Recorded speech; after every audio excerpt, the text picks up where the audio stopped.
Hi రైతు సోదరుల వ్యవసాయ ప్రేమికులకు నా నమస్కారాలు. అగ్రికల్చర్ 369 మీ శ్రీనివాస్. ఈరోజు మనం నాట్లు వేసిన 1 నుంచి 3 రోజుల్లోపు కలుపు నివారణకు ఏ మందులు వాడాలో తెలుసుకుందాం. నాగార్జున వారిది అరైజ్ కంపెనీది. ఇది లిక్విడ్.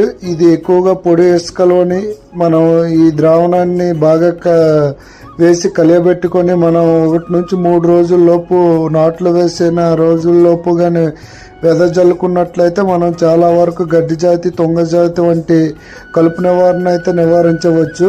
ఈ విధంగా చూపించిన విధంగా అయితే ఇసుకలో బాగా వేసుకొని కలియబెట్టుకొని జల్లుకోవాలి. జల్లుకున్నట్లయితే మనం కలుపుని ఎక్కువగా నివారించుకోవచ్చు. ఈ తొంగ జాతి, గడ్డి జాతి వంటి మొక్కలు ఈ విధంగా చూసి ఈ విధంగా అయితే జల్లుకోవాలి. జల్లుకున్న తర్వాత గడ్డి నివారించవచ్చు. ఈ వీడియో మీకు నచ్చినట్టయితే లైక్ చేయండి, షేర్ చేయండి, సబ్స్క్రైబ్